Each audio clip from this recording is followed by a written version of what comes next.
ප්‍රවේග කාල ප්‍රස්ථාර තමයි පාඩම.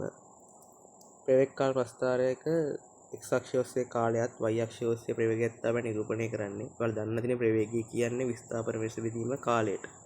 එතකොට මේ ප්‍රවේග කාල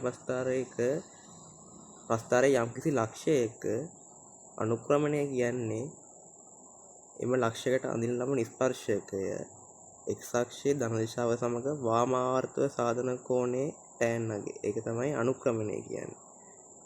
ප්‍රවේග කාල ප්‍රස්ථාරයක අනුක්‍රමණය. හැම එකම අනුක්‍රමණය එක තේරුම එක තමයි.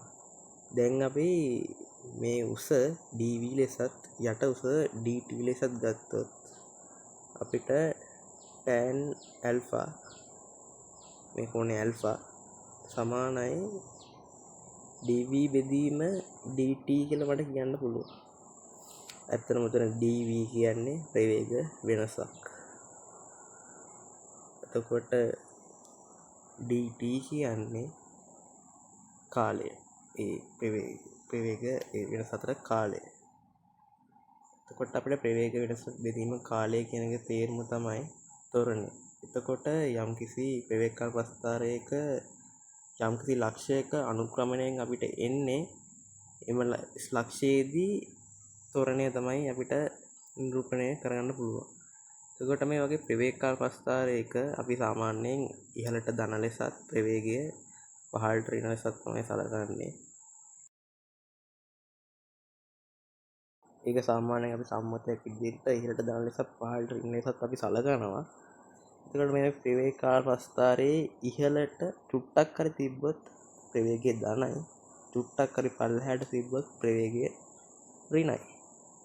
ප්‍රවේගයේ ප්‍රස්ථාරයේ යම් කිසි ලක්ෂයක් x අක්ෂයේ ගෑවුනොත් එතනදී ප්‍රවේගය බිඳුවයි.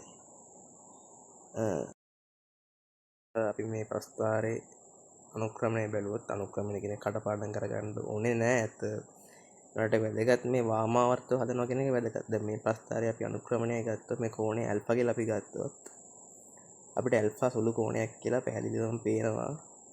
එතකොට අංශක 0.90ත් අතරදී tan කෝණයන් ධනයි කියලා අපි හොඳටම දන්නවා. ඒකට tan ඇල්ෆා මෙතන ධනයි.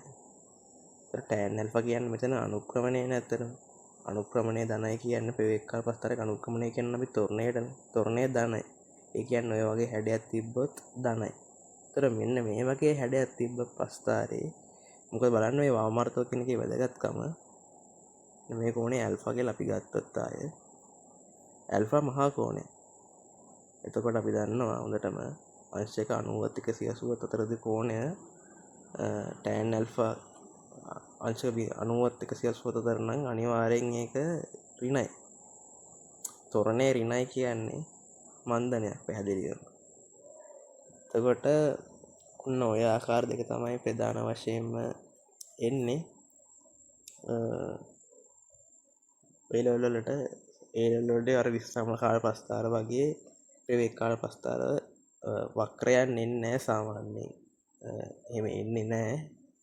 මොකද ඔයගේ මෙන්න මේ වගේ ප්‍රස්ථාරයක් ආවොත් එතකොට මේ ප්‍රස්ථාරය x අක්ෂයට සමාන්තරයි. ඒතර අනුක්‍රමණයක් නැහැ. අනුක්‍රමණය බිඳුවයි. තොරණයක් නැහැ. ඒ කියන්නේ මේක ඒකාකාර ප්‍රවේගයෙන් ගමන් කරනවා. මොකද ඔයගේ සරල රේඛීයව තමයි එන්නේ. ඔන්න මේ වගේ වක්‍ර එන්නේ නැහැ සාමාන්‍ය ප්‍රවේග කාල ප්‍රස්ථාරවල. විස්ථාපන කාල ප්‍රස්ථාරවල මම ඉගෙනුවා. අපි ඊට පස්සේ සංසන්දනය කිරීම කියන්නේ ප්‍රවේග කාල ප්‍රස්ථාර හා විස්ථාපන කාල ප්‍රස්ථාර සංසන්දනය කිරීමේ වීඩියෝවක් මම ඔයාලට ඊළඟට කියලා දෙන්නම්. දවසක් කියලා මම ප්‍රාර්ථනා කරනවා. Mathematics for Life YouTube channel එක සමග. සුබ දවසක්.